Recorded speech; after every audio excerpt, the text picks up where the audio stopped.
Welcome to the Maine Basketball Rankings podcast. I'm your host, basketball data nerd Lucas McNelly. This episode of the Maine Basketball Rankings podcast is brought to you by Vertical Raise, one of the largest fundraising platforms in the country, now proudly helping teams, clubs, and programs across Maine. With Vertical Raise, your program can raise more money in less time. No selling, no collecting, just results. From new uniforms and better equipment to tournament trips and every fundraising need in between, Vertical Raise has a variety of campaigns to make it happen. Your Maine reps, Christie and DChase, are both coaches who know what it takes to run a great program at any sport, club, or grade level, and they understand how important fundraising is to make it happen. It's worth 10 minutes of your time to learn more. Schedule a call or email us today to see how Vertical Raise can take your fundraising to the next level. Okay, it's Overreactions time. I've been getting emails asking me where the Overreactions podcast is this week. Here it is. I've had an energy drink. I just had an hour-and-a-half conversation, as you can see from the time code on your phone or your podcasting device, and the Mavericks game tips off in 2 minutes. So we're going to do the intro really, really quickly. I went to 2 games this week. I went to Falmouth and saw Falmouth absolutely destroy Freiburg. That was a bit of a surprise. Some really great defense from Falmouth. They held Freiburg to something like 46 yards, total yards on the game, according to Jared Richmond of WHOU.com. Then I also, on Saturday, went to Dexter for the T-Mobile game, and that was a crazy event. I'll throw up some video from that as I'm talking. T-Mobile hosted a home game for them. There was magenta everywhere. There was a bounce house. There was decorated vehicles, all sorts of stuff. And then there was a football game, which Dexter absolutely dominated. 50-8, I believe, was the final. Really weird situation for everybody. Really cool situation, but just imagine being that Horton team having to take that long bus ride, and then you're walking into this situation, and then also the Dexter kids. How do you stay focused? How do you keep them from getting distracted with everything that's going on? And so after the game, I talked to Dexter's head coach about that.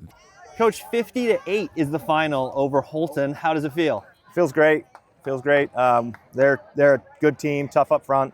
So our boys really played well. So a lot of coaches always worry about keeping kids focused and on football on a normal week. Yeah, so that's what we kept preaching all week. Was there's a lot of distractions, but end of the day, we got to play football on Saturday.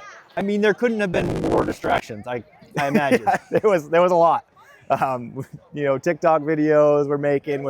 We got the crowd decorations. We got a lot of going on, and the kids did it all. Do you think maybe having it been so many and like over the top, did that help them focus? No, no. We could preach it as much as we want throughout but they showed up today, which is just what we wanted them to. But all week they were stretched in every direction, including us, the coaches and all the fans. They were just stretched in every direction. So hopefully next week will be a little bit slower and have a senior game here. So Kimball and Cooper were pretty much dominant from the snap here. Yeah. Talk about their play. We were a little surprised how they played us with a 3 and they shaded over with our wing set. So we said, well, Cody's going to carry the ball 10 times until he tried to stop that. And they stopped that, so we went back to Bryce. So they're 2 good players. Really enjoy having them both because they kind of feed off each other. If both of them get going, we're a tough team to stop. Do you think T-Mobile should be giving bonus points for every touchdown you score in this game? That'd be cool. Absolutely. All right, so give people the pitch. I'm sure you've practiced it. The Vote Dexter pitch. VoteDexter.com. All right, thanks a bunch. Thank you. Okay, so they're third in the contest. Last I checked, so they're probably not going to win it. But this is, I think, really easily going to dovetail into some sort of fundraising event to get them some upgrades. The press box, sketchy, very sketchy. There's a ladder that seemed kind of scary. I went up the ladder. Don't like ladders, and I definitely didn't like this ladder. So there's certainly things that could be improved. The field's not in great shape. I've seen worse, but not many, and not much worse than that one. And someone shared on social media a thing from last year maybe, or earlier this year, or some point, where an ambulance got stuck on that field. And if the ambulance is getting stuck on your field, you need a new field.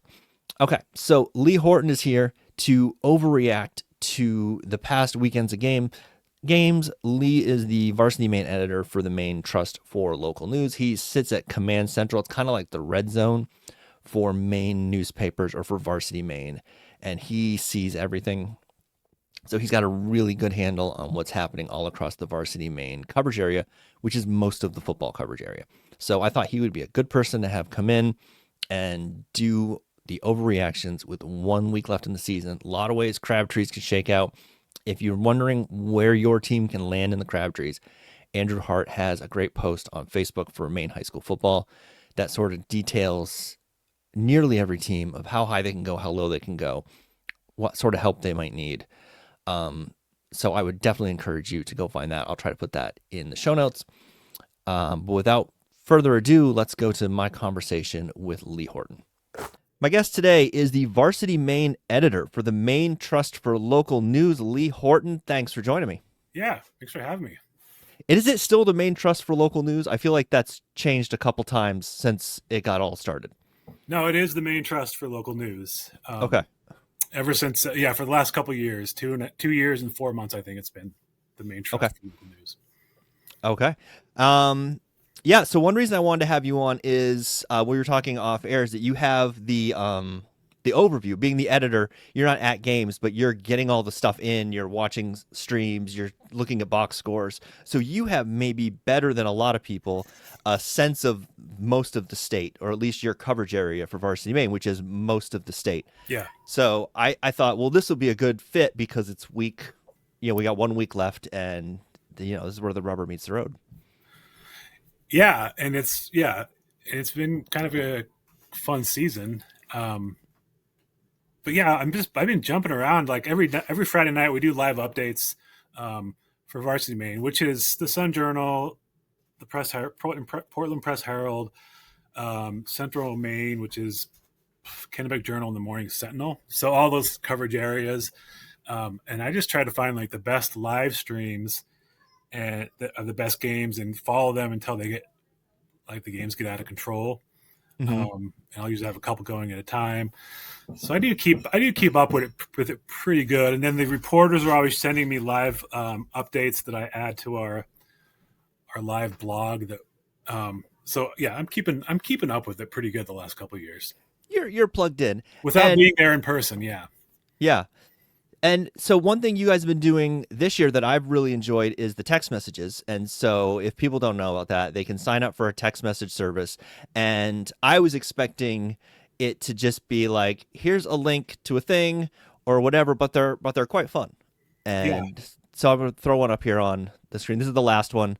And you're talking about how the Noah Carpenter, Jameer Rose rule, where if you're Jameer Rose, you got to have a really good game because you're B minus game is better than everybody else's game. Yeah. And those two guys, it's like every week they could have been on the Varsity Maine honor roll. So, they had to have incredible games to get on there. There's been a few other players like Eli Soren, and even this year there's actually a few. Connor Ayub from Thornton Academy, Parker Morin from Cony is another one. Austin West from Kennebec.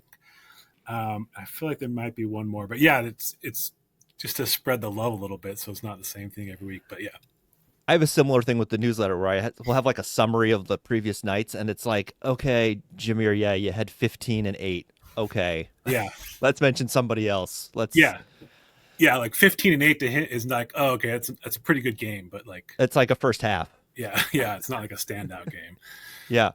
That's the rule I invented. It's a good rule. Yeah, those are the guys that were at the time. They were like the ones who were under that rule because just incredible seasons.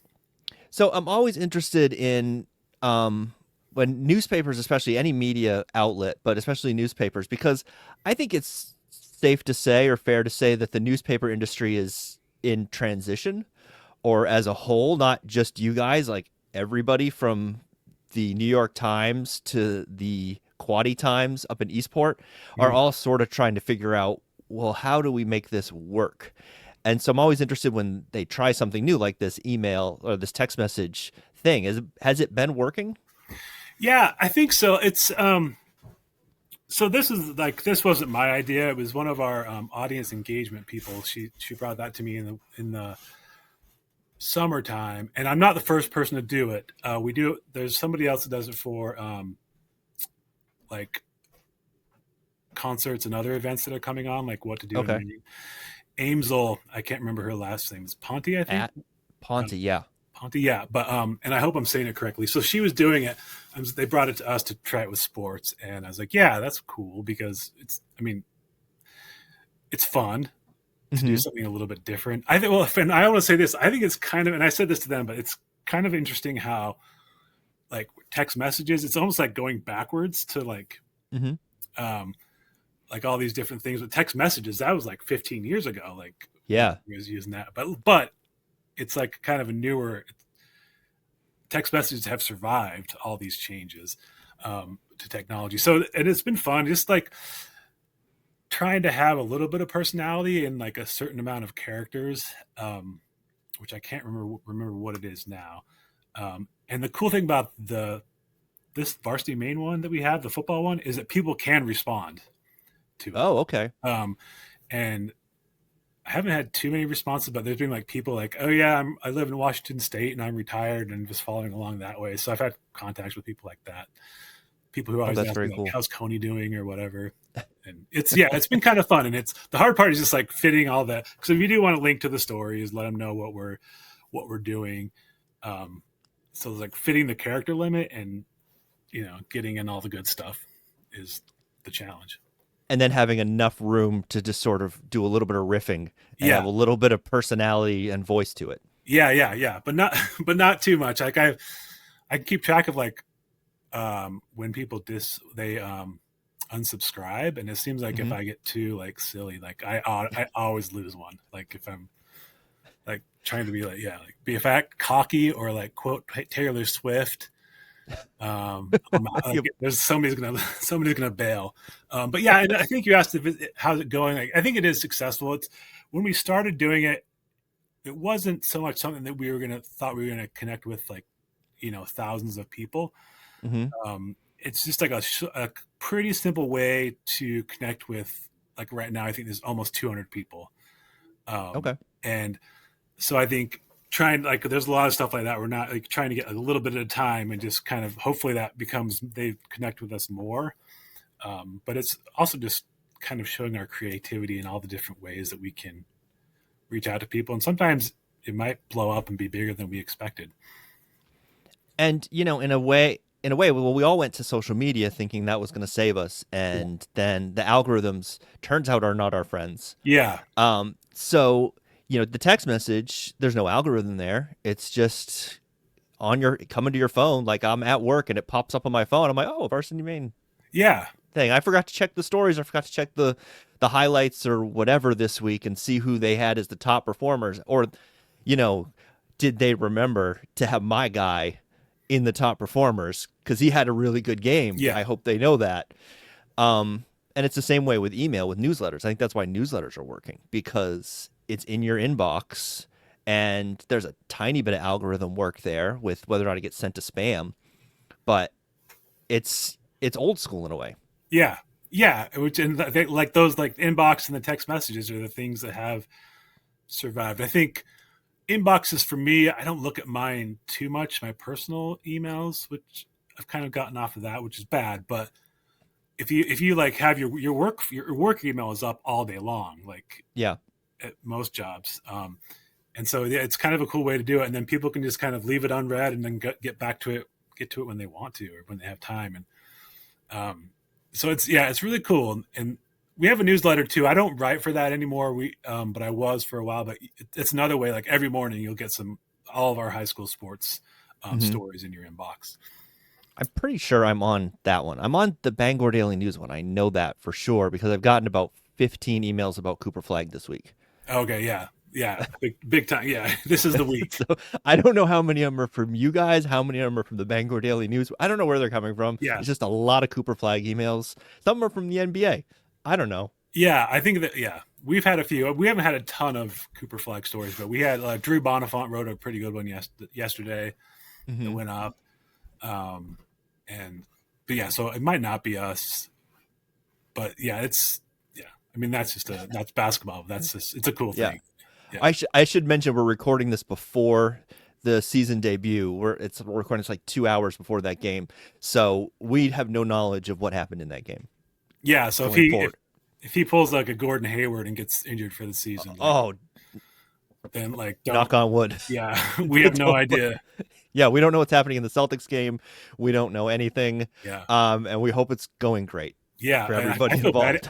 I feel terrible even bringing it up. Like, well, I knocked on wood for you, so please don't. Yeah. Can you imagine the hordes of the masses with pitchforks that would be at your office tomorrow morning? Yeah, I can't, but it'd be your fault it's your podcast. That's true. It would be I get blamed for things anyway. I got blamed for standing on the sidelines 2 weeks ago. So, oh really? Yeah, at Levitt, it was a whole thing. Some like retired guy thought that there was a rule that the reporters couldn't be on the sideline, and so Mandel and I are standing there going, "What are you talking about?" Okay. I've never heard of that, and it turns out there's not a rule. Yeah, no, I mean I've never encountered that. Yeah, it's very weird. Yeah. All right. So let's go through the state. This is the Overreactions podcast. So if you're new here, every week, myself and a media member, we overreact to the week's games. It's a little less overreacting now because we're 7 games deep. So we should have a pretty good idea of what's going on. Week 1, it's a little more wild because who knows? Yeah. Yeah. But I'm ready to overreact. It's great. That's perfect. All right. Where do you want to start? Which class? I really don't care. We can start from the top. All right. Start in A. Yeah. I'm bringing up Andrew Hart's site, Maine High School Football, because his standings are so easy to read. All right. Let's go. Everyone's talking about this as the game of the day. Bonny, Eagle, and Thornton Academy this week. Like, this is going to be a barn burner, hopefully. Yeah, it's going to be – I think it's going to be awesome. And, we pick the games in our coverage areas, and this one was like 50-50 for me because both teams are good at defense. Both teams can just have big play offense. So it's going to be hard it's going to be kind of hard. It was hard for me to pick it. I'm sure. What does your computer say? My computer has Bonny Eagle 1 overall, and so it's always going to pick 1 overall in a head-to-head. So it's got them by 10, I think, because they've sort of separated a little bit. And the problem is that New Hampshire game makes everything screwy for Thornton Academy because I'm not building an entire model for New Hampshire. Yeah. For these 8 games or whatever it is. No. Yeah. No, that'd be impossible. That wouldn't be worth the effort. But I also was thinking that maybe that New Hampshire game might be the difference for Thornton because they've been in a game where they've had to really grind for everything they can get. And they were in that game, right?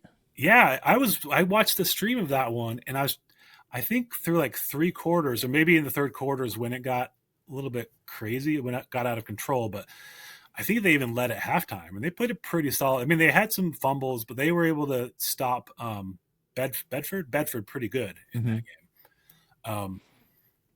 And so, but on the other side, you have Colin Morin and Colby McCormick, Drew Gervais, Lucas Klein, and then there's also the Cooper kid. I don't know is it CJ? Is he CJ? His brother. Off the top of my head, I don't know. But he's a big play. He has some big plays too.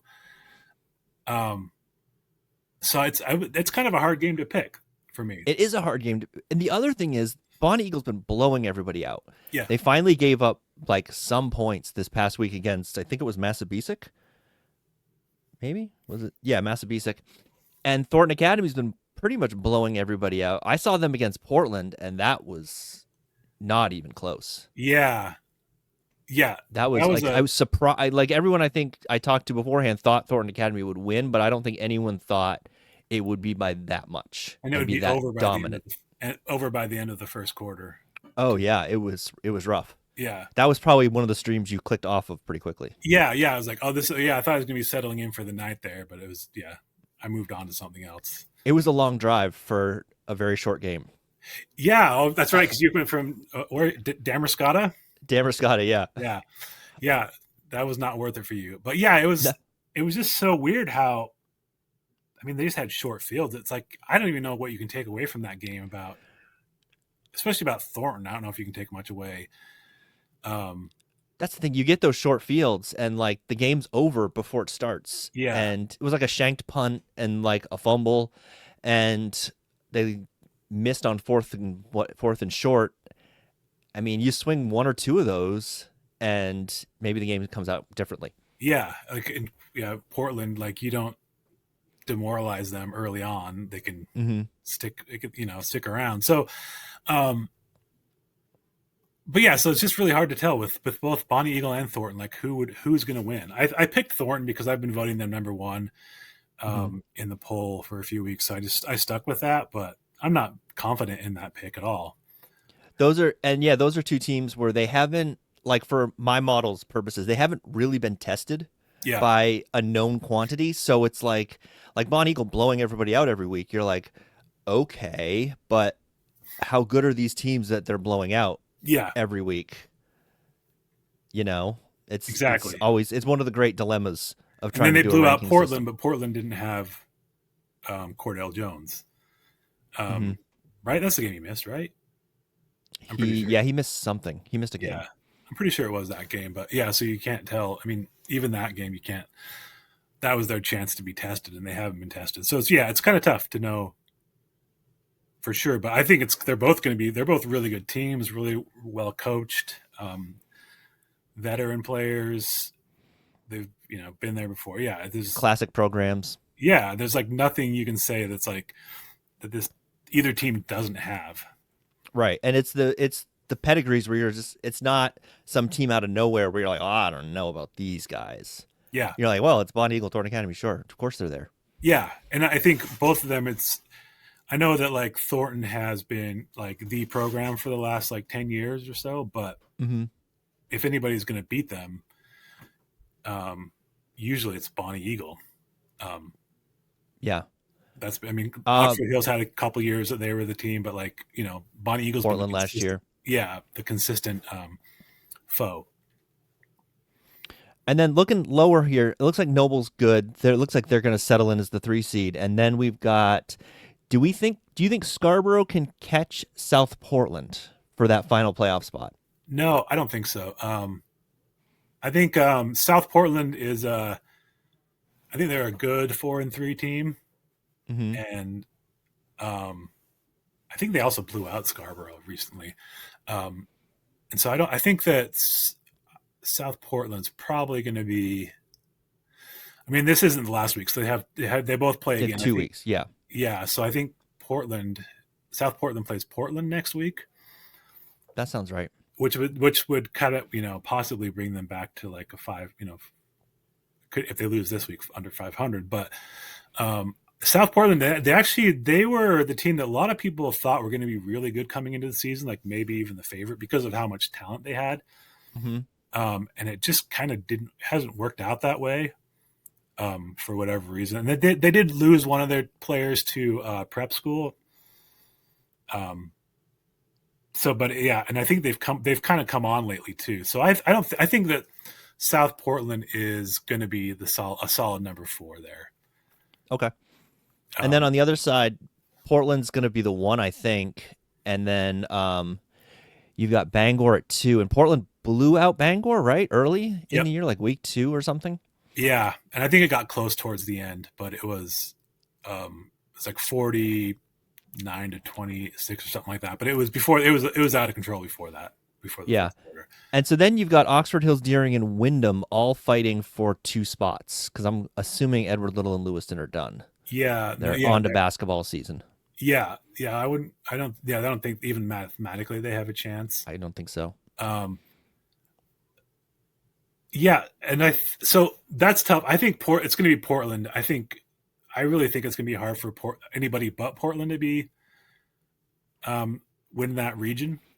So I think the first seed probably isn't locked up technically, but it could be. I do know that people are mad that Portland isn't in the top 10 in the rankings. And I was like, well, you did lose 70-7 in 2 games. So there was your opportunity to be top 10 in the rankings. Yeah. And I still rank them third, but I know a lot of the voters in the Varsity Maine polls are not as high on them. But I just don't think that the other teams are going to be as good as them. I think even if Cordell Jones didn't play, I still kind of wonder if Portland would still win that region. Bangor, I was watching their stream. They played a New Hampshire team last week. Winna something. Yeah. Winna Cunett. Yeah. And I didn't watch the first half or the first quarter even. I think I watched the last 3 quarters off and on, but Kyle Johnson was not playing quarterback for them. Right. I did hear that. Yeah. And so I don't know if he got hurt in the game or he missed the entire game, but that's kind of a big thing for them because they finish the season against Oxford Hills next week. They play Edward Little this week, but that Oxford Hills game could be a big one. That could be a big one, especially for Oxford Hills, to try to stay in the tournament. And I always have the problem because I'm so wired to think about heel points. Then I'm like, well, that'd be a big heel point win for Oxford Hills if they could get Bangor. And then I have to remember that doesn't matter. Yeah, it's craptree. Yeah, I know. And I even sometimes I'll write I'll add something to somebody's story and I write heels and halfway through the season I realize it's not heels, it's crabtrees. But yeah. So and I think Oxford Hills plays Wyndham this week. Yes, at Wyndham. And Wyndham has I think they were playing a lot of young guys last week against Edward Little, and they've struggled, and they only beat Edward Little 15-6. They've had a weird season just from the outside. It's a lot of close losses to good teams. Yeah, and then I think there's one bad loss in there. Yeah, I think they played Portland for 3 quarters early in the season. Yeah, and so I don't know if it's injuries or what that have kind of. Maybe they're just young. Yeah. And I mean, sometimes you're just a step below the teams and, you're maybe the 3rd best team in your region and you played the top 2 very close. Yeah. And you lost them both because they're a little bit better than you. And then people go, oh, they're 0-2. They're no good. You're like, well, we're 0-2, but we lost by the 2 top teams to the 2 top teams in the region and we were in the game. Yeah. So maybe we're pretty good. And it could also be they might have played a tougher schedule. They might have played some of the other big teams too. So that's kind of another thing that it can be kind of confuse you when you look at the standings. And I think Deering beat Oxford Hills last week. And I thought that was a game that Oxford Hills probably should win, probably needed to win. And they had a 2 or 3 touchdown lead, and then. I think it maybe was just 2, but Deering came back, and then they had a nice back and forth the rest of the game, and Deering pulled it out, and I thought that was kind of a surprise to me. Deering probably needed it more than Oxford Hills did. Yeah, that might be might be an instance of they're desperate. That's maybe their season. Yeah, that's true. Because I think they were probably on the outside looking in. I mean, they have a negative point differential, and even with that win, them and Wyndham both have a negative point differential. At 4 and 5. That's right. Which is not ideal. Yeah. So and I think with Deering, they gave up so much. They gave up a lot of points to Portland. They gave up a lot of points to Edward Little too. This season. So it's really kind of hard to know what they are actually. I mean, it's I think all 3 of those teams, Oxford Hills, Deering, and Wyndham. It's any one of those teams might miss the playoffs, and it's hard to tell who's going to get the 3rd seed. I mean, Hills still has a chance at the 2nd seed, too. Yeah, they could get to 2. Yeah. And I'll mention that Andrew Hart on his Facebook has all these scenarios, and it's a really, really, really long Facebook post. Yeah. And it's all if this team beats this team and this team wins and this team loses and blah, blah, blah, blah, blah, and then they can get up to here, or they could fall down to here, and it's dizzying. The amount of information there. Well, yeah, you look at it and you go, yeah, okay, All right. So Yeah. we've got a chance. You're telling me we've got a chance. Yeah. Well, he's doing the Lord's work for all of us to do that. All Yeah. those I'm like, I scenarios. don't want to figure this out. I figured this out for basketball, and it's enough for that. Yeah. And then there's like all these other sports that we have to do it for too. Yeah. Like, so I don't have time for that. But yeah, so I think, yeah, Class A North is kind of a mess. It is. It is. In a, All right. in a strange way.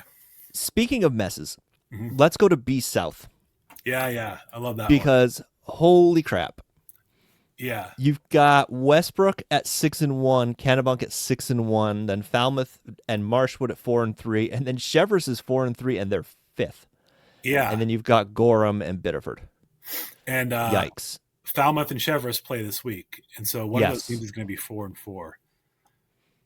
Which is crazy. Yeah. And I saw Falmouth this week, and they looked awesome.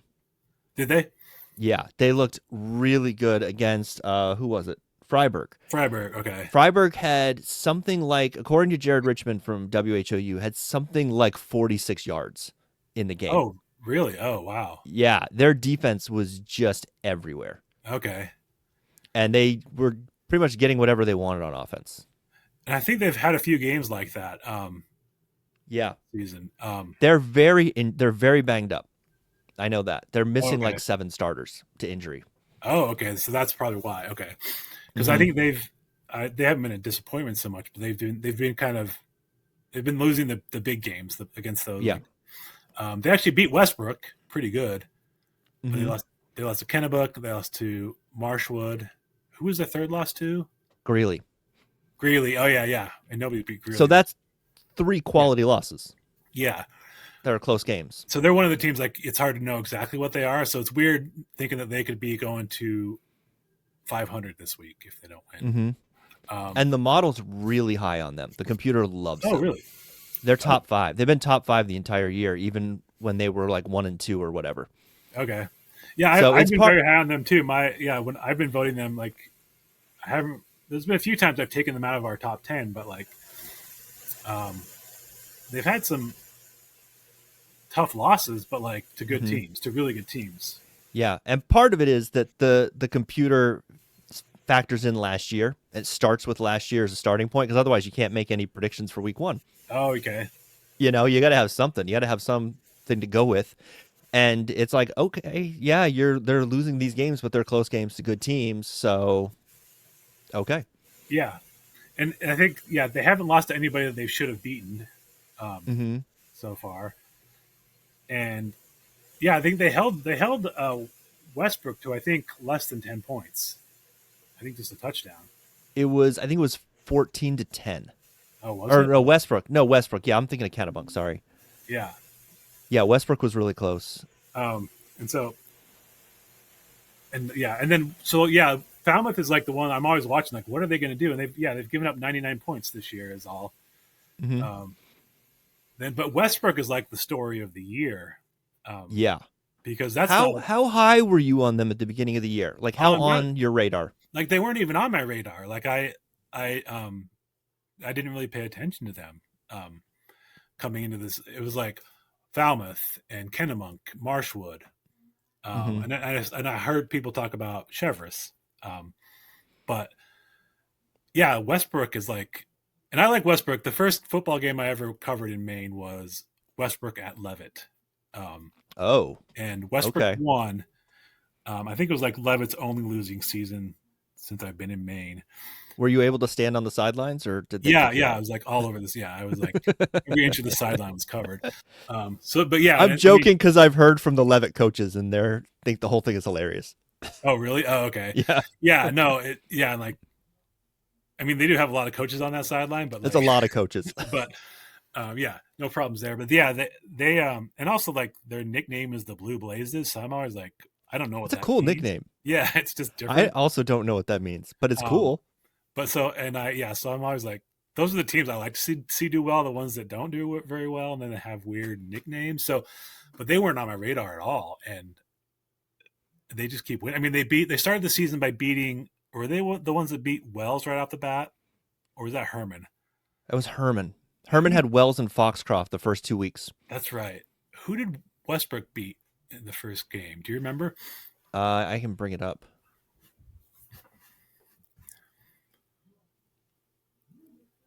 Let me see. Very professional podcasting here. Yeah. Football. Well, I asked you, so I wouldn't have to do it. Yeah, perfect. They beat Marshwood 27-16. That's right. And then they lost to Falmouth 26-7, and everyone went. I remember I was at another game, and that game was, I guess they went up maybe 7-0, and that came across Twitter, and everyone's like, "Oh my gosh!" And then the final came in, and everyone went, "Okay, all right, sure." Yeah, it made sense. Like, oh yeah, yeah, but, and they haven't lost since. Yeah, and so that was like, it's 25-7. They lost to Falmouth, so I was like, oh, it's just maybe Marshwood isn't very good or whatever, but like. And then they beat Biddeford, Edward Little, and Poland, and all of those you go, okay. Yeah. And then I think the eye opener was when they shut out Kennebunk. Yeah. 20-0, and that's where I think everyone sort of sat up and went, okay, this might be for real. Yeah, and then they followed that up with like a win over Cheverus, which is I mean, poor Cheverus has had like a bunch of close games. I think Kennebunk went down to the wire. They lost to Kennebunk by 1. They lost to Marshwood by 1. Yeah. And they lost to Westbrook by 6. Yeah. And so, they've had a lot of close games, but just the way that Westbrook has, I did it. Oh, I touched my computer. I'll bring it back while we're talking, but Westbrook has, all right. The way they've just keep winning. It's pretty impressive. I keep waiting for them to come back to earth. Yeah, I almost wonder if they're this year's Falmouth in a sense. Yeah. Oh, that's a good point. Yeah, that's really good because Falmouth wasn't, expected to do on anyone's radar at all. Yeah, I think BL Lippert knew they'd be good because he saw how much talent they had. But and I think Westbrook's the same way, and like Geo Staples and good. Yeah, You had to with Falmouth last year. I think you had to either have seen them in the preseason or knew Spencer Emerson. Yeah. And be enough to be like, this guy's the real deal. Yeah. Yeah. And it's, and I mean, I've said this before, that we had an article about his brother, Jared Turcott, one of the best football players that Maine's ever had. And we had a story about him, and it was basically he was born to play football. And so about Spencer, I say he was born to coach football because I mean, he went to Poland and it was only a couple of years, but just immediately elevated that program. Then he went to college, a few college stops, and then Falmouth just took them from they might have been the best team in the state last year, and undefeated, and he just knows what he's doing. And I've stood on his sideline 2 or 3 times now, and you can just tell the command he has of that sideline. Yeah. And he's coaching small stuff mid-game, turning around, taking the headset off, talking to a guy about a small thing. See, this is why we don't get a penalty here, blah, blah, blah, blah. And you're okay, there's a real attention to detail there. That's very impressive. And then he has the personality to relate to the kids, and he does a great job. I was surprised that Falmouth did as well as they did last year, but I wasn't surprised that Spencer quickly made an impact on that program. Sure. All right, so let's move over to the north, where this is all Cony. Cony's been incredible. Yeah, and I don't think it's not even a question. They're probably, I mean, I would be shocked if they don't play for a state championship. Win the region or win the whole thing? Win the region and play for a state championship. Okay. They just have been, and it's cool because they I think they had a difficult season last year. It wasn't what they hoped it would be. And Mike Mandel from the Morning Sentinel wrote a story before the season about how they weren't as tough as they wanted to be. And then also even their offense wasn't what they were expecting. It wasn't, as high powered as it was supposed to be with Parker Moore and coming back. But then this year, everything's been good. Parker Morin's been just like, seems like almost 300 yards every game, 4 touchdowns every game. The offensive line has been great blocking. The defense has done well.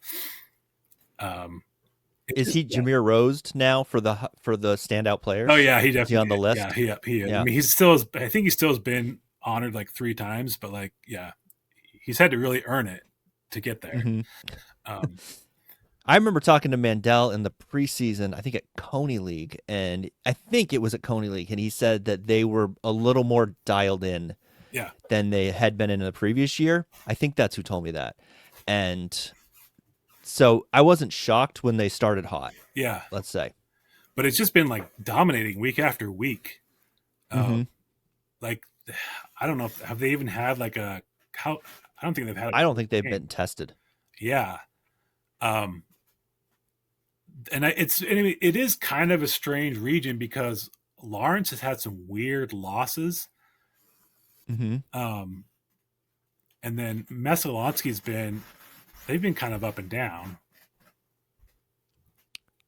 Coney's one close game, 39-34 at Oxford Hills. Oh yeah, that's right. And Oxford Hills had to come back. Yeah, they were down, but it was like 3 touchdown lead. But otherwise, they haven't really been tested. I mean, yeah, it's in like Freiburg is not like they were like 4-0, and I think they've lost 3 in a row or 3 of the last 4. They've kind of struggled, and it's just been all Cony, and I just don't see it not being all Cony unless Freiburg is missing some players or something, and they can like come back and compete. Or I mean, also like you can't really count Lawrence out just because. Because it's Lawrence. Yeah, their program and their coach and everything. But I would say, yeah, Coney's just they seem like they have that one locked down.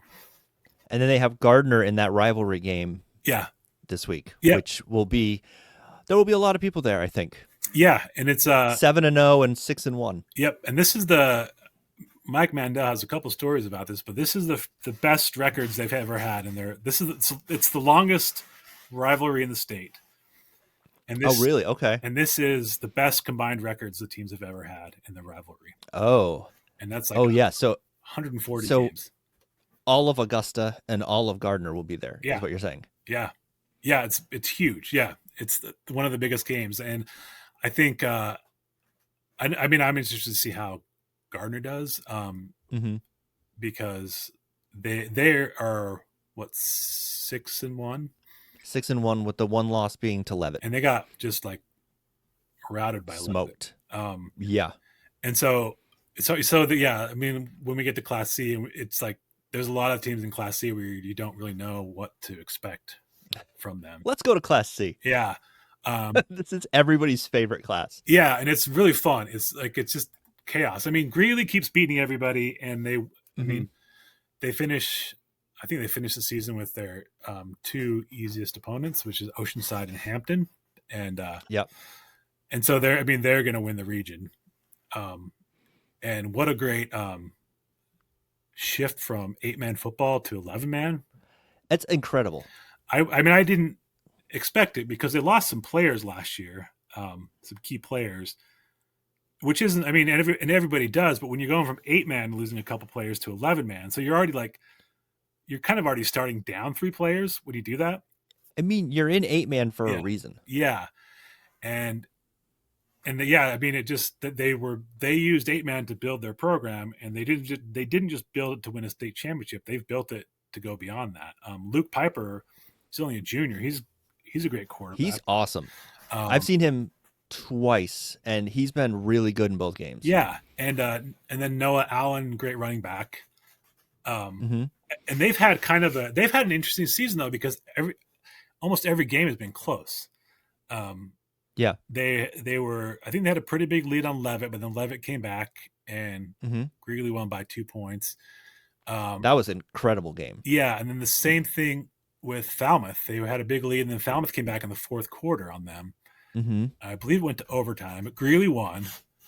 Yeah, the Foxcroft game. I started watching that, and it was close until late in the 3rd quarter, and then Greely scored a couple quick touchdowns.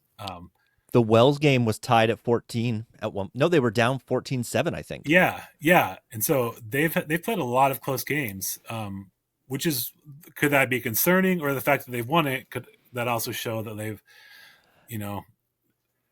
the son of a coach in me likes that a lot. Yeah. That they've been down in games and they've had, their backs against the walls a couple of times and always come out with a win. Yeah. Like my father would always say, I never want to take a team into the tournament that's undefeated because, you get a little full of yourself.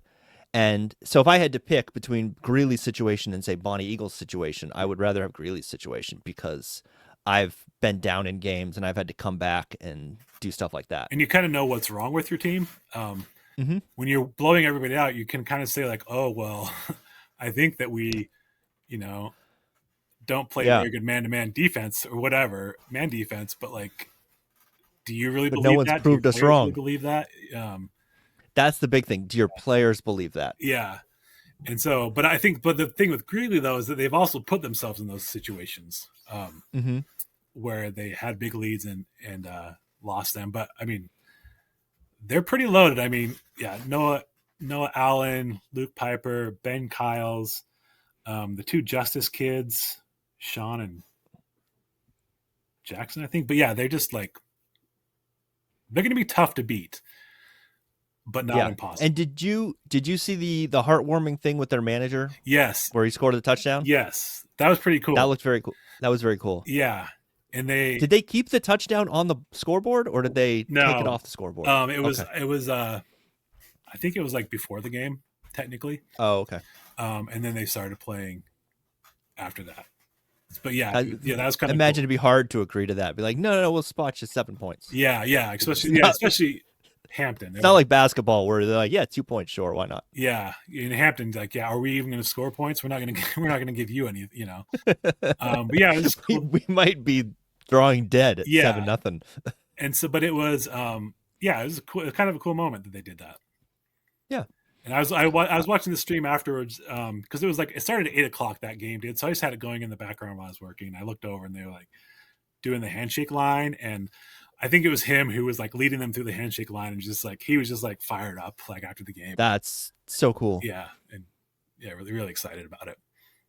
All right, so the rest of C, which is a mess. So top 6 get a bye. Yeah, which you always want the bye if you can get a bye. Hermon's been awesome too this year. They've only given up 64 points. They're 7-0. I feel like they're the team in C that no one's talking about because they're sort of over here. Yeah. Up geographically. Yep, but they're coming here to Turner like this, on Friday. So I'm trying to figure out which game to go to, and that's on the short list. Yeah, and I think that's a pretty big game for both teams, but like Hermon They started off by beating Wells and Foxcroft. And this might be their first big test since then. They didn't play Greely this year. Yeah, they had Oceanside, Hamden, Skowhegan, Brewer, Nokomis. So they haven't really been tested since week 2. Yeah, and Nokomis did play them kind of close last week, 27-20. Nokomis is a team I can't get a read on. Yeah.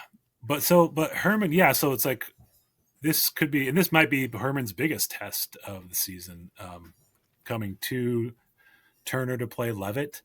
And Levitt looks really good. And Levitt's been they coming looked along great against Gardner. Yeah, and they've just been. I mean, they have a young team, and they have a sophomore quarterback, but they really have seemed to find a bunch of weapons. Like obviously Marshall Henderson. No, not Marshall Henderson. Randon Hutchinson? Is that what you're thinking of? Mason Henderson. Mason Henderson. He got hurt last year, but like he was kind of their big play guy. Like they relied a lot on him last year, but this year they haven't had to rely on him as much because of Randon Hutchinson. And the Poland kids made some plays. Nick Mellon. So they're coming along, and they're going to be a tough team to play in the playoffs. But I still don't know what to expect out of them yet. I've seen them 3 times, and they were better in each of the games. Okay. So I'm pretty high on them. Okay. Yeah. In this region. So yeah, I'm interested to see like what happens on Friday. That's like how good is Hermon? Mm-hmm. I mean, and they won Class C North last year, so they know. I mean, they're a known entity. Yeah, this isn't like a new situation for them. But yeah, coming to Levitt, that's not an easy place to play. And I mean, Mike Hathaway always puts his players in the best position to win games. Mm-hmm. So I'm really excited about that one because it's hard to know exactly what those two teams are. But then there's also like behind them, it's like Gardner. How good are they? Wells. I mean, Wells beat Levitt. Yeah. And it sounds like, yeah. So Wells is always tough, and you can't count them out. They've had a weird season too, where they've bet a lot of close games. Yeah, and they've won some, and they've lost some, and mm-hmm. and they're also like they're moving up from Class D, where they dominated, to, having to compete every week, not just that 1 week in the. But what's interesting is that they were in D and dominating, but they were also beating the crap out of any Class C team they played while they were in D. They would come up to C and they would just blow someone out, and then and you'd get the whole thing like, well, I'm glad they're in D. Yeah, but I don't think have to deal with them. I think Class C hasn't been that good the last few years. Mm-hmm. There's like the top teams. I remember like even like Winthrop and all those Class D South teams, they'd play like Class C North and South teams and just destroy them. I mean, they weren't playing Levitt. Yeah. They weren't playing Levitt. They weren't playing Hermon, but like they were playing some of those other teams and just like, because Levitt was playing Thornton Academy. Yeah, exactly. And so I think, but Class C is like this year. Greely is good. The new teams they added have really made Class C pretty good. Greely, Foxcroft, Wells, Gardner dropped down. Right? They were B last year, right? Gardner was B. It reminds me of in basketball when A North had Camden and Madomic in it, and Oceanside. Yeah. And it was just like an absolutely loaded region. Yeah. Where you're like, a good team is not making the playoffs. Yeah. Which is fun. I mean, obviously that's way more fun. And so, it's really hard. I could see any of those. I mean, there's like 5 teams that I could see winning that region. I still think, Greeley's pretty loaded and they've proven it. So I think they'd be my favorite right now, but let's see what Hermon's got. And so what we also have here is a battle for the final, it looks like the final bye. It's Nokomis, Foxcroft, and Madomic in the running for that. And Nokomis is playing Madomic this week, which might swing that. And Madomic is a different team they've been for the rest of the season because they got their best player back. Right. So Jaden Ruiz missed the first 3 games of the season he had like a ton of stitches in his hand, and then came back for Gardner and Levitt, which they got blown out of both of those games. But what sort of game shape are you in? And then he had 5 touchdowns last 2 weeks ago and 6 touchdowns and like 300 yards, and led them in tackles this week against Oceanside, who's not very good, but 6 touchdowns is 6 touchdowns. Yeah, he's making up for lost time. He's getting his stats in. Yeah, so that could definitely be. I don't know who Foxcroft is playing this week, but Madomic could jump all the way up to number 6. They could jump to 6. With a win. That's the one thing, being a Madomic guy, that's one thing I remember from Andrew Hart's long summary. As I scrolled down to there, I'm like, can we still get to 6? Yeah. I need to know if we can still get to 6. And we can. Foxcroft finishes with Brewer. Oh, okay. So they should. They'll probably move up. Well, it's the question of if they beat Brewer, but Brewer is 2-5. And then I think it's probably going to be like Heels. I think it's going to come down to what everybody else does. Okay. And your help points, Yeah. If you can get, if Levitt played Madomic and not Nokomis. So if Levitt wins, that helps Madomic. If Levitt loses, that helps Nokomis. Okay. That sort of thing. Okay. And then you've got Old Town and York and maybe Brewer fighting for that last spot. And there's can Oceanside get that 10th spot, they're pretty close. Well, They would have to win, I think. Yeah, and they'd have to beat Greely. I mean, if they beat Greely, yeah, they probably can. But They deserve it. yeah. So how far can Levitt fall if they lose? That I didn't check, but just looking at it, I don't think they could fall to 6. Okay. Maybe if Nokomis won and got help, they could drop to 6. They're not dropping to 7th. No, it seems like they would. I don't think. No, but it seems like Wells, Foxcroft could maybe jump ahead of them. Maybe. Hermon's probably locked into number 2. Well, if Gardner wins, but if Gardner loses, they're locked. I would think they'd be locked into 2. Geez, they're only in the Crabtree Classic. They're tied, and in the weekly, they're up by 2. And they're only 2 behind Greely in the Crabtree Classic. So, I mean, in theory, maybe Hermon could get to 1. Yeah. It's going to be a mess. I didn't even think about that. Yeah. So, I love this region. This region is so much fun. It's like you just have no idea how this is all going to play out. I love the chaos. I mean, it would, if you were like a fan of the team, I can see why it'd be stressful, but as somebody but it's really stressful. Yeah, as a casual observer, a not so casual observer, I'm like, yes, let's get crazy. Let's go nuts. Yeah. Do you think the other classes should do this? Because it seems to be a hit. I've heard no complaints. Yeah, I don't know. I kind of didn't like it when Class A did it. But I wish they were doing it this year, just because then we could have Thornton and Bonny Eagle, and this, we'd have that potential in the state game, yeah. But then there's me like underestimating Portland, I guess. But I don't know. It's kind of cool to have a region champion too. Yeah. But I guess I don't have strong feelings about it. I didn't really like it when Class D did it either. It just, I don't know. I mean, you could always, if you wanted to have region champions and you wanted to have a 1-class system, you could, once you seed the bracket, you could say this half is this region and this side of the bracket is this region. And then if you win that, if you get to the state game, you've won your region. Well, they kind of do that in, I think, hockey. Okay. I know nothing about hockey. And I think one of the spring sports might do it too. Maybe lacrosse. And they call it like, so when you make it to the state semifinals, they call it like a division champion. Okay. And I'm fine with that. I think it's cool, but like a lot of people in the media don't like that. And so, but I'm like, I think it's cool. I think it's like, why not? Like, I mean, it's a chance to hang a banner, right? Yeah. And I think they earned it. And, I mean, if you make the state championship game, like, I think you deserve some kind of a banner. You should call it something. And if you get a plaque for that, I'm totally cool. I think it's fine. I don't think anybody in 20 years is going to be like, well, that wasn't a real thing we accomplished because we only got to the state championship game. Yeah. And whatever. You'd be like, we played in the state championship game. That's cool. Yeah.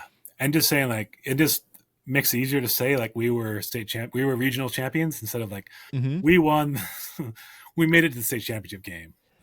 Yeah. And then you can very quickly pivot to, and here's why we got screwed in the state championship game and why we should have won the whole thing. Yeah. But all 3 refs were graduates of the other school. And yep. So, completely biased. Yeah. Terrible calls. Yeah. And it rained that day and we never played on a grass field, whatever. Yeah. But freezing rain. Yeah. And we were all sick and someone stubbed his toe. Yeah. Our quarterback was, whatever.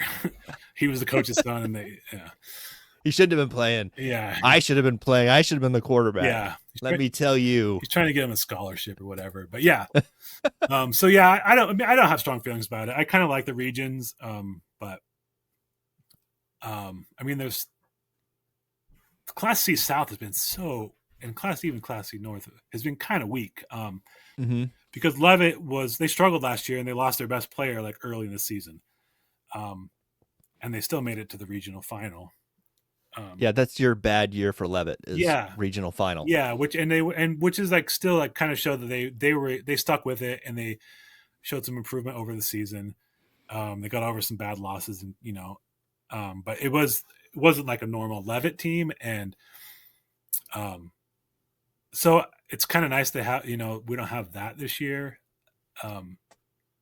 So I mean, I don't have that strong of feelings really about it. I think this year in Class C, it's made the region very cool, because otherwise, yeah, I don't know how they would break it up, but you'd probably have Gardner in the north, and it'd be like Gardner and Hermon and Nokomis and Foxcroft, I guess, which wouldn't be that bad. But yeah, you'd have Greely and Levitt in the south. Yeah, with Wells and and maybe Gardner actually would be south in this situation. But this would be the year it would be kind of balanced. Yeah, but yeah, ironically, yeah. So I think it's I don't have strong feelings about it really. All right, let's go to D. Yeah, where this looks like a collision course and has kind of looked like a collision course all year of Winthrop and BAPS. Yeah. I'd say Class D is like the most boring classification of all of them. But so Winthrop, I think that there's just no chance. Like, they're not going to win that region, and good for them, because they are like the model of consistency. They're always like one of the best teams in Class D South. But I think they've only made it to one state championship since I've been here for 9. I've been here for 9 years. Really? Yeah, and they lost to Foxcroft. I think it was during one of the Class D years, when it was like statewide class. I'm pretty sure that's correct, because like Lisbon like just came out of nowhere in like 2019. I think, was it 22? They did that as well. And they won the region. They went to the state championship game. Who else has done it? Oh, well, they've had to deal with Wells. And then they had to deal with Wells all those other years. And so, yeah, I mean, it's kind of like they finally have like an easy path to the state. How happy are they that Wells is in C? Yeah, I think they're pretty stoked. But I think they were getting kind of close the last. Oh yeah, they almost beat them. Yeah, which like 2 years ago, right? Yeah, and last year maybe. I might have been last year, and I think nobody was really. No, it wasn't last year. I think they got beat pretty good last year, but yeah, nobody in Class D was able to really even compete with them. And so they were getting towards it, but Deergo looked like they were going to be a challenger, and then they lost their best player, and I think some people probably maybe even the best player in Class D, they lost him. And so, but they still won. I mean, they keep winning, but I don't think they're gonna beat Winthrop, who's only given up 39 points this year. Yeah, and they just have nuts. Really been. I don't think they've been tested at all. I don't think even close. And like Poland, Poland is good, but Winthrop took care of them. And Winthrop's closest game was 13-7 at Mount Blue. Oh yeah, that was last week. Yeah, yep. And Mount Blue is a sneaky good defensive team. They've had some low scoring. They haven't scored a lot of points, but they've had some low scoring, and that's also a Class B school. But then over in D North, BAPS and Winslow. I mean, I know BAPS already beat Winslow, but handily. Yeah, which was kind of a surprise. But Winslow runs the ball like they average like 400 yards, more than 400 yards, because they went into last week averaging 405, and they ran for like 380 in the first half or something like that. Jeez, They did play a close game against Oak Hill last week. Who did? BAPS. Oh yeah, that's right. And I think it was like a 1-point game, right? Yeah, and I think it was a Saturday night game. Yeah, and I think they might have. I think there might have even been like some late game heroics needed for that one. I might be thinking of a different game. I think so. I know some people were going. I was at the Dexter game for the T-Mobile thing. Okay. And some people were talking about going over there afterwards. Yeah, and so, and so I think I'm actually looking forward. The thing I'm looking forward to the most in Class D right now is the D North final between BAPS and Winslow, assuming that both teams make it. But I think it's pretty right. Yeah, it's going to be, unless last week wasn't what Madison really is. I think it's going to be those two teams, and it's going to be Winslow and BAPS, which could be a fun game. All right, let's go to 8-man. Yeah, this one's cool. It's which I'm assuming you mean 8-man South. Oh, jeez, I can't believe I just did that. Yes, I did. All right, so I temporarily lost Lee. All right, sorry about that. Bring him back. All right, he's back. Okay. Spruce Mountain is in first place at 5-1. Then Mount Ararat at 6-1. Yarmouth at 6-1. Lake Region at 4-3. GNG at 3-4. And one of those teams isn't making the playoffs. And it might be Lake Region. Because they play Camden Hills. They play Camden Hills, and I believe Greely New Gloucester plays Waterville. So I mean, they're probably going to finish with the same record, but Lake Region did beat Greely New Gloucester last week. Which is the tiebreaker. And but Grey, I don't know. Grey beat Camden Hills a couple weeks ago, and was Camden Hills missing somebody? So the short version of what happened there is Camden, if you remember last year, had all sorts of injuries in the playoffs and got bounced, and they sort of looked at the standings and went, we don't really need to win this game, and sat a bunch of people. And they went deep into the bench and kept everybody's minutes down, and GNG took advantage of it. Yeah, that's still like a pretty big win for Greely New Gloucester. We would be a big heel point win. We went back after that win, and we looked at the history, because Greely New Gloucester's football history only goes back like 20 years. And I think that they have now 30 wins in program history. Wow. Maybe it's 31. And like 15 of those are since they switched to 8-man football. Wow. Yeah. So it was dire. So it was a huge win for them. And Will Cramlick, our former coworker, he was on the first Greely New Gloucester football team. And so I was like texting him after that. I'm like, is that the biggest win in Greely New Gloucester football history? He's like, it's one of them. I'm like, no, I need you to confirm this. I need a hard confirmation, but he wouldn't do it. But and maybe a quote would be good. But it was no matter what it was definitely one of their biggest ones, because they beat a team with a really good record, and so good for them. And they have a lot of weapons this year. And I don't know. I mean, they lost by a lot to Spruce Mountain. I think Yarmouth beat them by a lot. Lake Region beat them by a lot. So I think they probably will be the odd team out, but they do have that win over Camden Hills that's going to boost their points. But it looks like they're trailing Lake Region by a lot in the Crabtree Classic. Anyways, those other three teams, who knows? Because Spruce. So they beat Stearns last week, 28-24. That was a big game. And they played Dexter this week. And they played Dexter this week, and Yarmouth dropped 70 on Waterville. Yeah, and Yarmouth is really good. I think they lost to Mount Ararat early in the season, by a lot, 3 touchdowns. But they've been really good since then. They were down by a couple touchdowns to Spruce Mountain in the first half, and then they just dominated the second half. And I was watching a lot of that game, and they were just really impressive. Their quarterback, Iggy McGrath, just like in control. He always throws like 5 or 6 touchdown passes.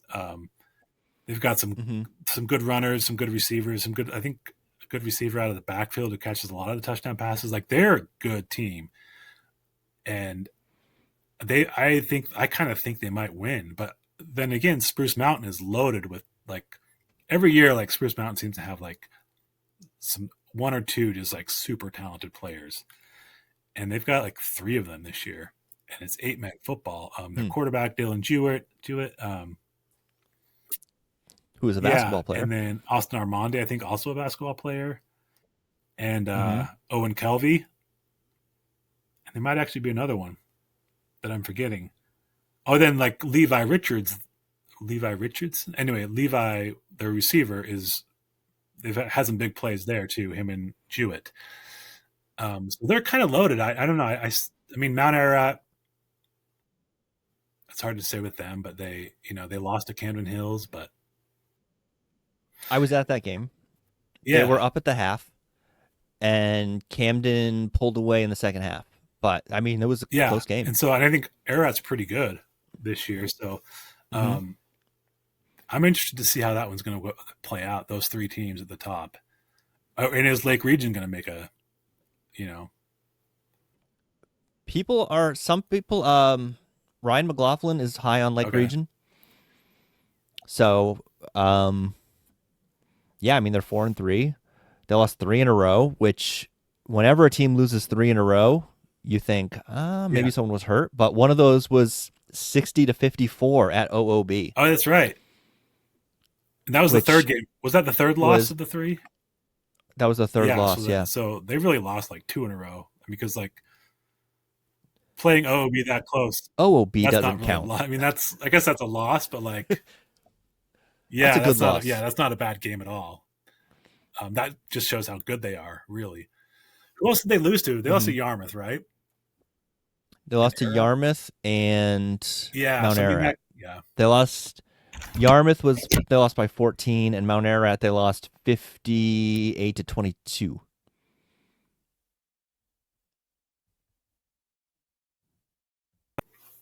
So what was the score of the Mount Ararat game? Mount Ararat Lake Region 58-22. Yeah, they kind of dominated them. So yeah, it seems like maybe Lake Region might be below those teams, but I don't know. But not by a lot, I don't think. And they have some good players too. Yeah, I mean enough where I would think they could pull off an upset. Yeah, oh for sure. Yeah, I think Jaden Meehan is one of them, and Cody is on their team as well. Something Cody, but yeah, that's going to be a fun one. I think the North is probably Camden Hills. I think that's going to be Camden. Yeah. They've beaten everybody except for that one game. Yeah. And then the rest of the games haven't really been very close. Yeah. So I think this is probably going to be them because none of those other teams really stand out. MDI, Horton. I saw Horton this week, and it wasn't their best game. Okay. But that was a weird game to try to play. So that T-Mobile game was insane. Like more magenta than you've ever seen in your life. Oh, great. And more than you will ever see in your life, I think. And I think Dexter just came out super hyped. And that's a long bus ride to walk into a situation like that and then try to get hyped up for a game. Yeah. So I don't know how much you can say about Horton based on that game. Okay. Yeah, that's a tough situation. And I guess that's what Spruce Mountain's walking into as well this week.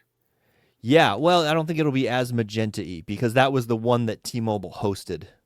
Oh, where they were like blaring music and playing cornhole and handing out the $25,000 check. That's right, because they sponsored the homecoming. That's right. So it was just sheer chaos. Yeah. Okay, cool. Well, still, I mean, that's a tough game for Spruce. Mm-hmm. It's tough for Spruce, yeah, but it could be a letdown game for Dexter. Yeah, and Spruce is really good. I mean, they did lose that one game to Yarmouth, but they were leading for the first half. It was just the second half where they couldn't quite. They made a mistake, so they couldn't quite convert on fourth down, and Yarmouth could. So yeah, it looks like that's going to be a dogfight on one side. Yeah, and Camden probably will be there waiting for the winner. Yeah, yep, which will be fun. Yeah.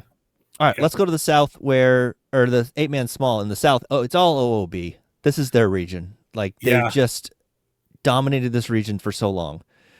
And then you've got Telstar, Sacapee Valley, and Boothbay. Looks like Boothbay's gonna end up with the 4, and for the second year in a row, they'll get to drive down to OOB. Yeah, which is like, congratulations. Yeah. It's too cold to go to the beach afterwards. Yeah, OOB is just so good. They should. They could probably move up to the large large. school and I wouldn't imagine. compete. I would imagine they could compete better at least. But yeah, Telstar is like they're 4-2, and so good for them. That's all. I mean, they're one of the teams that like they need to play 8-man football, and they probably always will. Telstar. Yeah, they were every year. It was kind of like, are they going to be able to even start the season? Will they be able to finish it? Mm-hmm. Some of those other schools, they could survive. Their football program could survive if 8-man football went away, but Telstar is probably not one of those. I think Booth Bay's another one like that. Probably, yeah. So it's always, they might not ever be able to be up there with Old Orchard Beach, but yeah, 4-2 is pretty impressive by them. And they had an 86-0 game this year. So yeah, and it was Mount View, but like, I don't know. Still, it's 86 points. Yeah, it was like, how do you get that many possessions?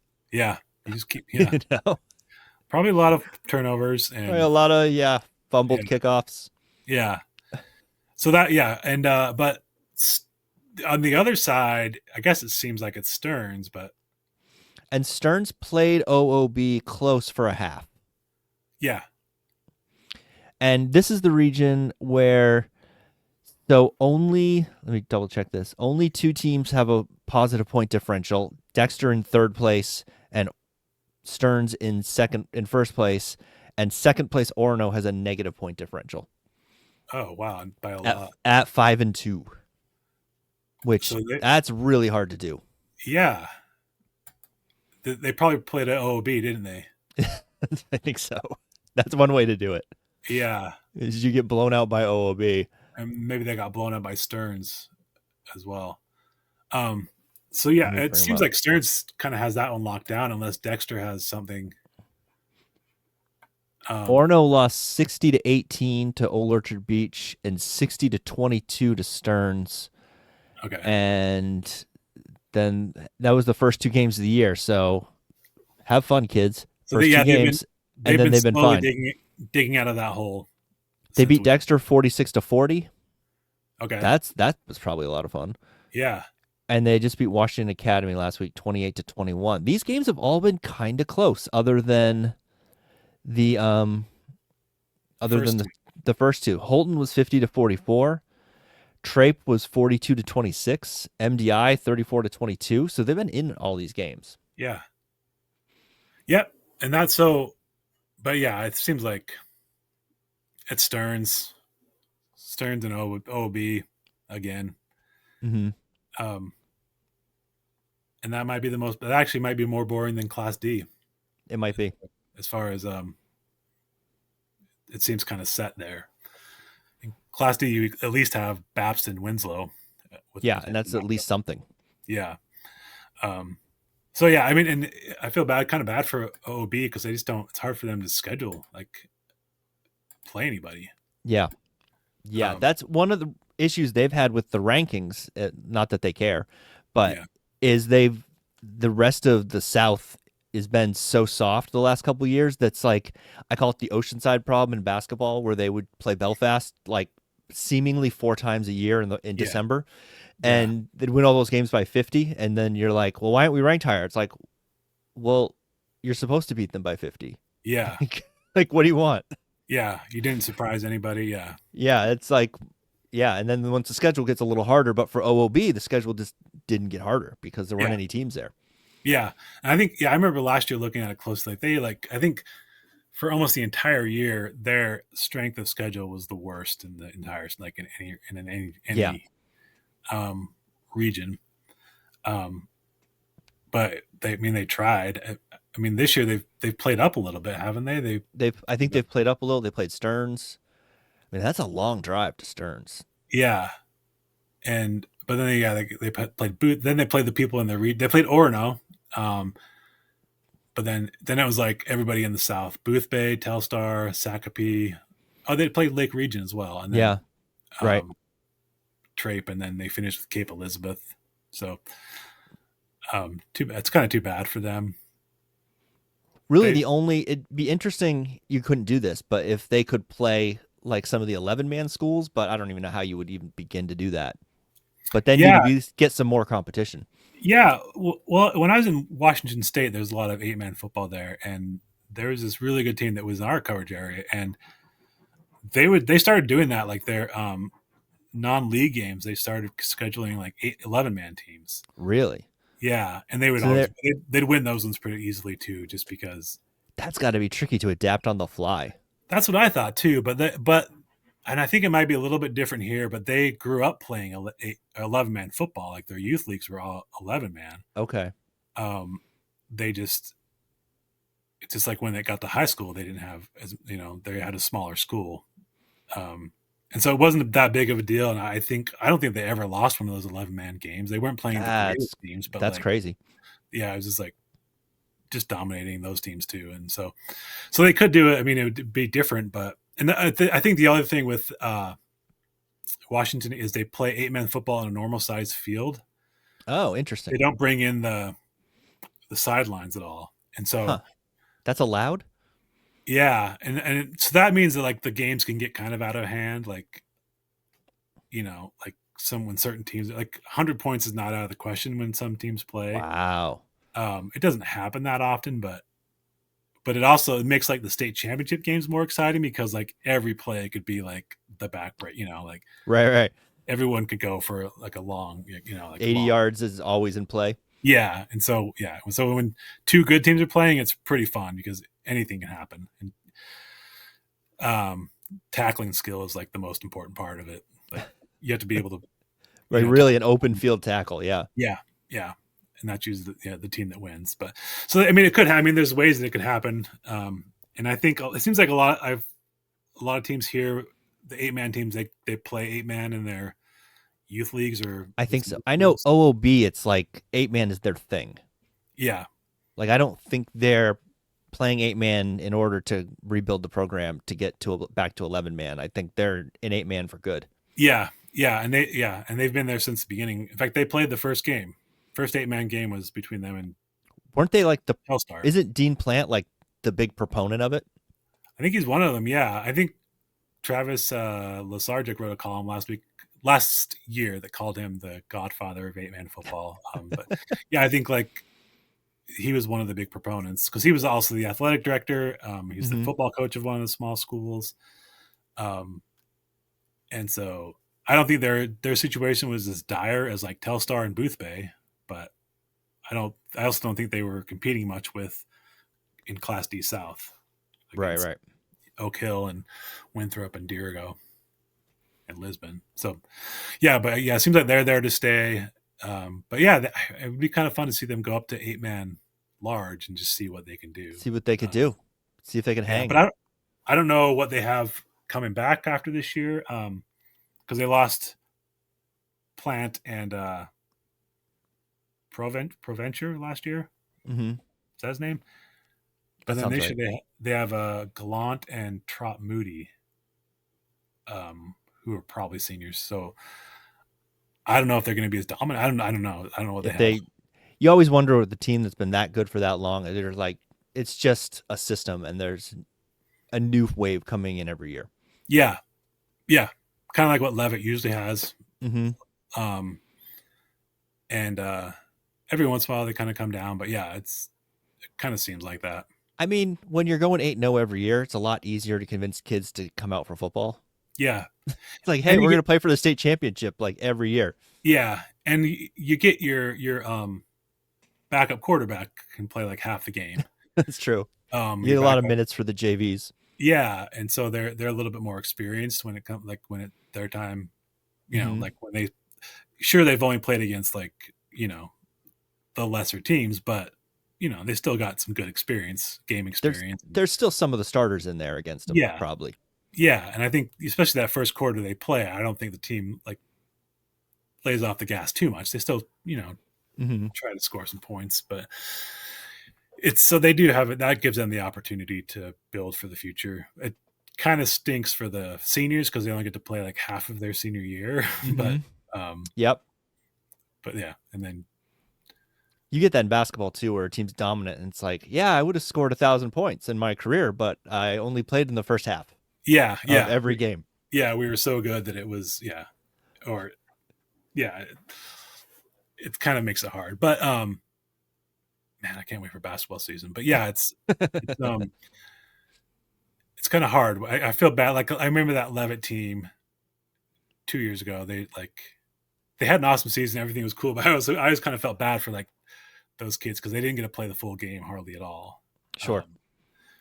And then when they played the full game in the championship game, they went all like the way 60-0 or something like that. Yeah, I think it was like 70-12 was the final score. But I felt bad because but I think that was like this is our. I mean, this is it's state our championship last game, and we've been taking it easy on everybody else except for Oxford Hills and Thornton, and like this is our last chance, and this is a state championship game. Yeah, but so you can't strong. And then Oceanside got their revenge in basketball season. So yeah, they put up like 106 on them in basketball. That's season. right. Yeah. That's right. Yeah. Yeah. And I think they, from what I've heard, made it known that was on purpose. Oh, really? Okay. That was revenge scoring. Okay. For the football championship game. Okay. That's what I heard some chatter in that. I don't know if that was the official line or the official strategy, but that's some chirping I heard. Okay. Online. Well, I mean, I guess if you whatever you want to do, you can. I mean, Levitt doesn't need No, they're fine. They don't need your sympathy. I mean, most of those kids, not a lot of those kids, not every kid was on the football team, but like yeah. I am always a fan of cross sport trash talking and rivalry and things like that. That's like it's interesting to me. I don't know, it's fun. Yeah.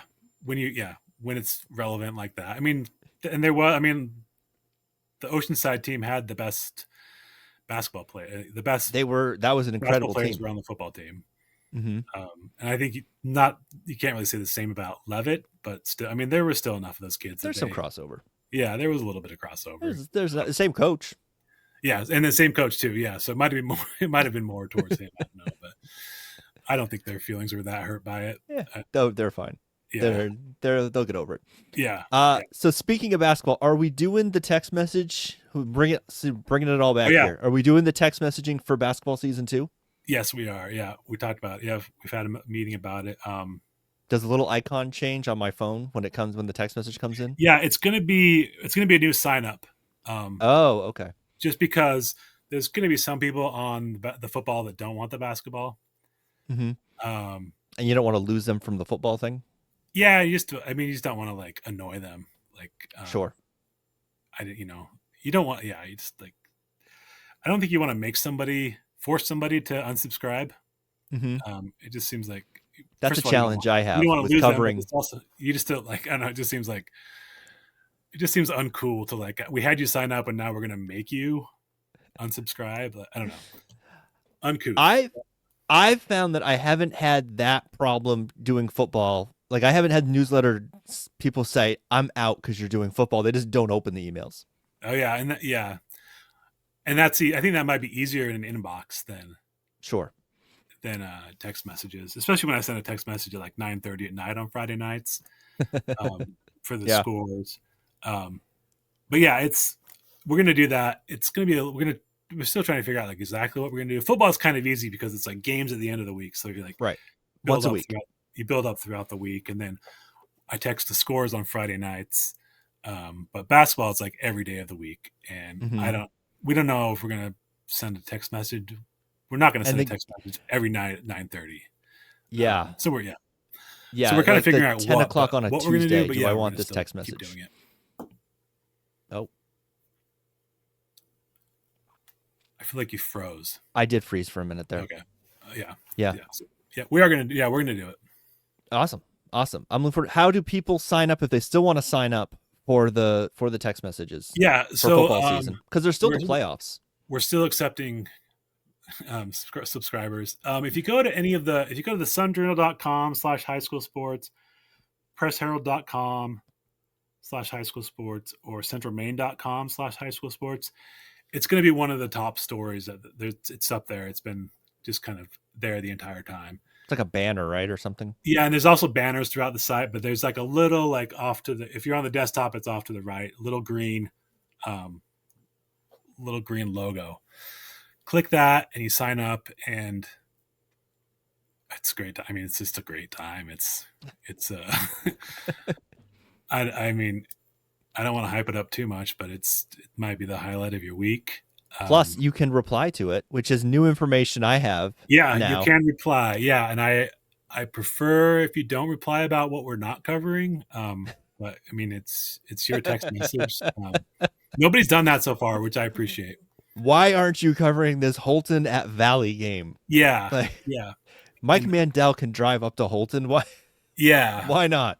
Yeah. So, but yeah, you can reply and like, let me know, like whatever. Like, I don't really tell people what the scores are, except for one person asked me about like Cony games all the time, and there's always those. There's always those people who think that you have every score right at your fingertip. And I don't mind that, but I don't want to do that. I don't want everybody to ask me what the score is, because I also will. I don't have it up during games, and so I'm not going to respond till after the game. So, don't ask. I mean, you can ask me the score, but yeah. I have the alternative to that, where people will like DM me scores because they know I'm always looking for scores, and there's always the challenge that there's always, like, at least once a week, someone sends me a score, and I'm looking at the little profile picture or whatever, and I'm like, which team are you? Yeah. Because it'll be like, we won 50-45. Yeah. And I'm like, great. Yeah. Who won 50-45? Who are you? Who did you play? Or they'll do something like LHS won. And I'm like, well, that could be Lewiston, that could be Lawrence, that could be lots of different things. So don't tell me. Or they do, my favorite is when they go with Lincoln beat beat Penobscot Valley, and I'm like, Lincoln Academy played Penobscot Valley? What? When?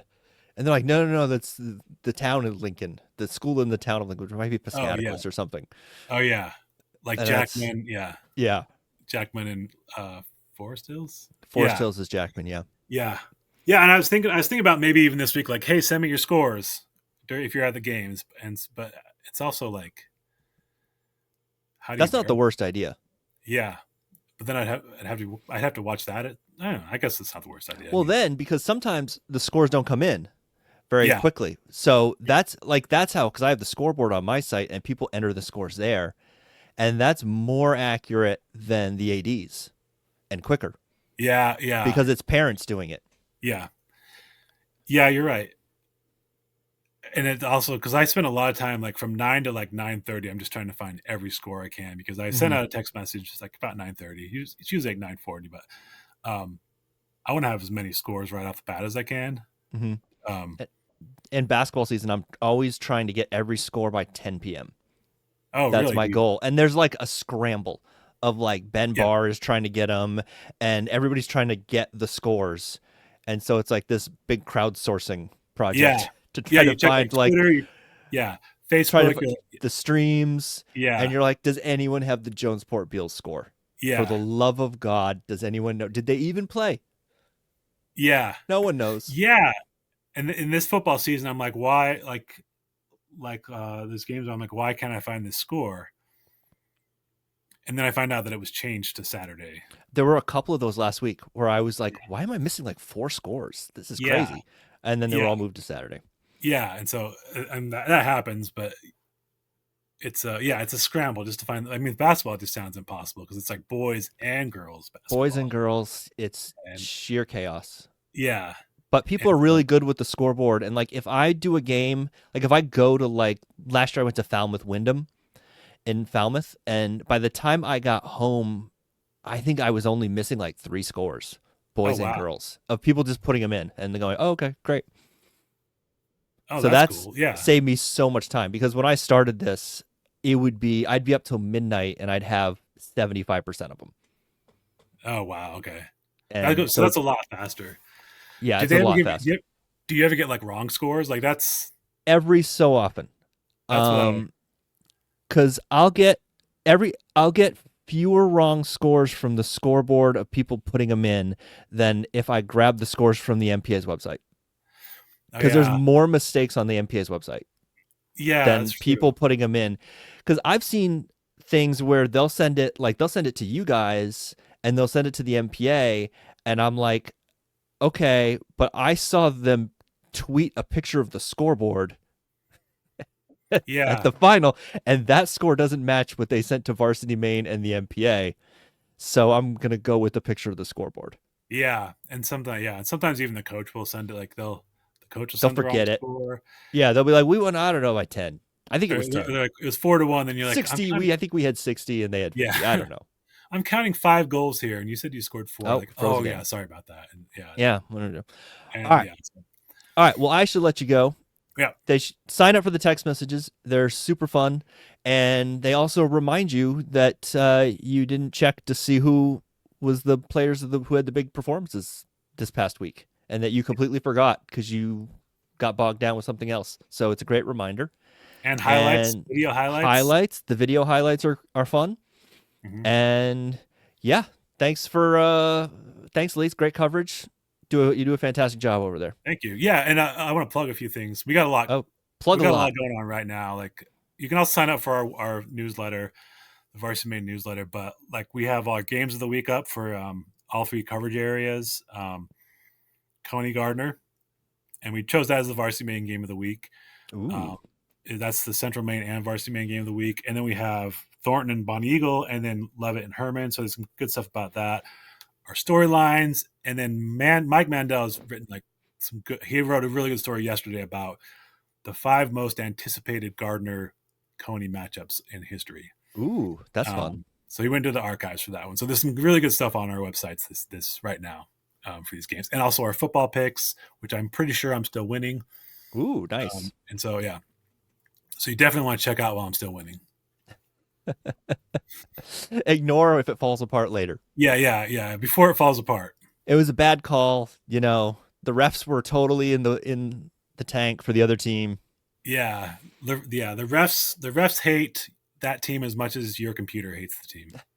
My computer hates all the teams equally. Yeah. Yeah. All right. Thanks again. Thanks so much. Yep. Thanks a lot.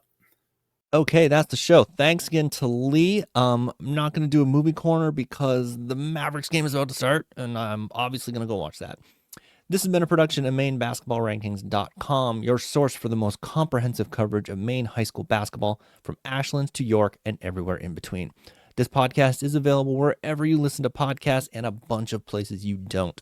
If you enjoyed this, please leave a nice review because it really does help out with algorithms. Tell your friends, tell your enemies. Thanks for listening. One more time, vote Dexter.com.